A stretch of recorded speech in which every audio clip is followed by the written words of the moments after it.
जब पानी डैम में भर जाता है तो आप डैम खोल देते हैं और हमारा पंजाब डुबा देते हैं। लेकिन हमारे राज्य के साथ क्या दुश्मनी है? क्या पंजाब के जनता, पंजाब के लोग, पंजाब के किसान, पंजाब का इंफ्रास्ट्रक्चर सरकार को मैटर नहीं करता? तकरीबन 70 साल पहले इस सरकार ने, कांग्रेस सरकार ने रिपेरियन प्रिंसिपल्स के खिलाफ हमारा पानी राजस्थान को दे दिया। सर, मैं तो मांग करूंगी कि इस बजट का नाम बदलना चाहिए, क्योंकि ये देश का बजट नहीं, ये सरकार बचाओ बजट है। जो देश का बजट होता तो फिर देश में 28 राज्य हैं, कितनी सारी यूनियन टेरिटरीज हैं, सब मिला के तो ये तो 37 के करीब हो। लेकिन पूरे बजट में केवल 9 राज्यों का नाम था और सबसे उसमें ज़्यादा बजट तो वो 2 राज्यों को मिला जिसकी लाठी के, जिसके कंधे के सहारे में ये सरकार चल रही है। तो ये देश का बजट नहीं सर, ये सरकार बचाओ बजट था।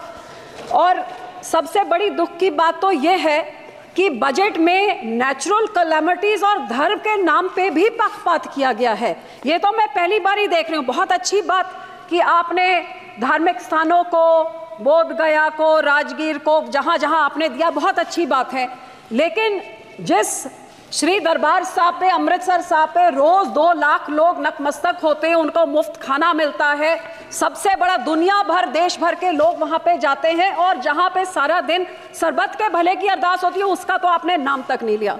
और फिर मैं नेचुरल कैलेमिटीज की बात करूं तो फ्लड रिलीफ आपने राज्यों को दिया, बहुत अच्छी बात। जैसे मेरे सहयोगी ने मेरे से पहले बोला कि ये जो पानी आता है हिमाचल को आपने दिया पैकेज, तो हिमाचल का पानी पंजाब में आके पंजाब को जब डुबो देता है और तबाही मचाता है तो पंजाब को आप क्यों भूल जाते हैं? जब पानी डैम में भर जाता है तो आप डैम खोल देते हैं और हमारा पंजाब डुबा देते हैं। जब घग्गर रिवर का लेवल ऊपर हो जाता है तो चुपचुपीते 7 के राज्यों को बचाने के लिए बंद तोड़ देते हैं और हमारे गांव को डुबा देते हैं।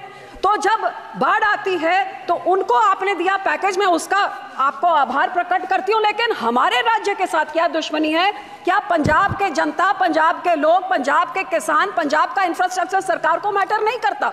और हैरानी की बात सर, जब बाढ़ आती है तो पंजाब सफर करे, जब पानी की कमी हो जाती है तो फिर कांग्रेस हो, आम आदमी हो, भाजपा हो, सारे इकट्ठे होकर षड्यंत्र खेले कि एसवाईएल की नहर बनाइए ताकि पंजाब का पानी दूसरे राज्य को जाइए। तो जब पानी कम होता है तब तो हमारा पानी चुराना चाहते हैं, जब पानी उनमें ज्यादा हो जाता है तो पंजाब को फ्लड कर देते हैं। और सर, आपको मैं ये भी बताना चाहती हूँ, तकरीबन 70 साल पहले इस सरकार ने, कांग्रेस सरकार ने रिपेरियन प्रिंसिपल्स के खिलाफ हमारा पानी राजस्थान को दे दिया और कहते थे 1 साल में उस पानी का कॉस्ट क्या होगा आपको डिसाइड करके मिले। 70 साल से आज तक डिसीजन नहीं हुए।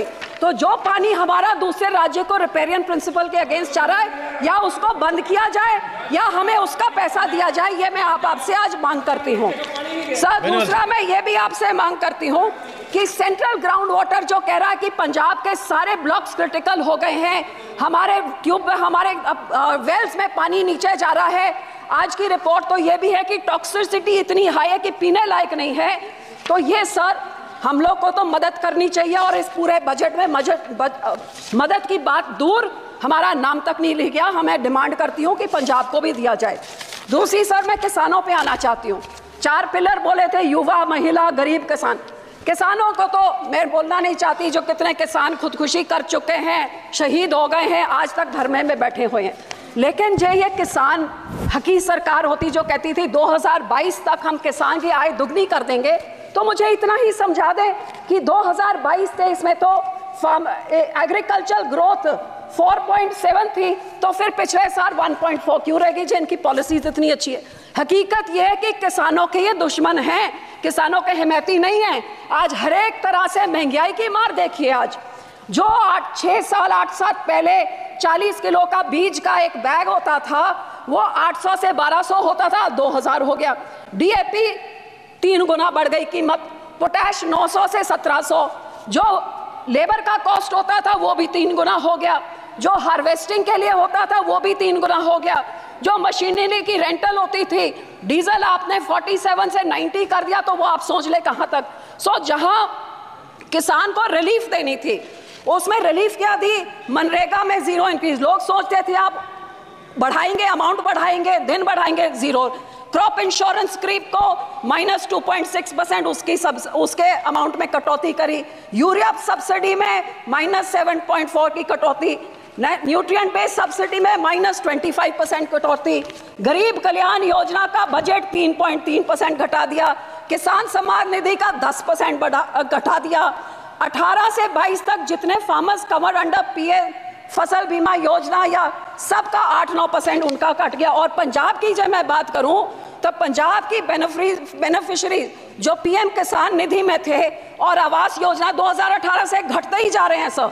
तो मैं ये कहना चाहती हूँ कि जो किसान देश का पेट भरता है, किसान सबसे ज्यादा जो योगदान पाता है, ये 80 करोड़ लोगों को जिनको आप फ्री राशन देते हैं, उस किसान के साथ आप दुश्मनी क्यों दिखा रहे हैं। मैं अपील करती हूँ सरकार को कि जो MSP legal guarantee Swaminathan commission की रेकमेंड C2+50% उसको लागू करें।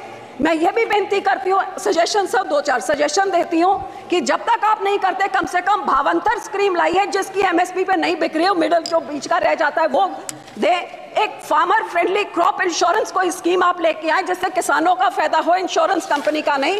और जो किसान के जो इम्प्लीमेंट्स हैं इन पे आप जीएसटी को खत्म करिए ताकि किसानों का कुछ फायदा हो, उनकी फल सब्जियां बचे, जिससे किसान की महंगा मानसून आ रहा है, टमाटर के रेट कहाँ चले जाएंगे। जी आप इम्प्लीमेंट्स में जीरो करें तो बहुत कुछ फायदा हो जाएगा। सर आखिर में पंजाब की इंडस्ट्री 7 की स्टेटों को टैक्स इंसेंटिव्स देके तबाह कर दिया, हमारी इंडस्ट्री भाग गई है।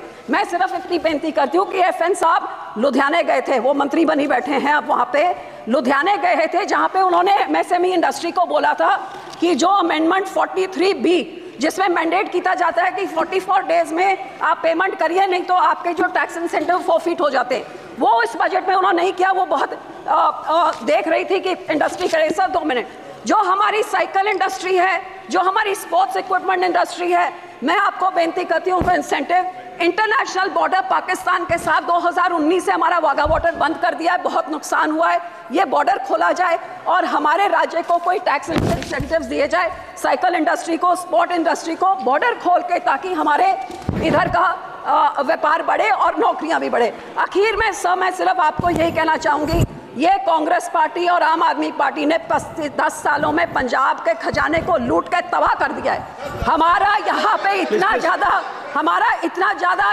करोड़ 3.4 लाख करोड़ का कर्जा एक छोटे से राज्य पे चढ़ गया, GSDP रेशो 49% हो गया है।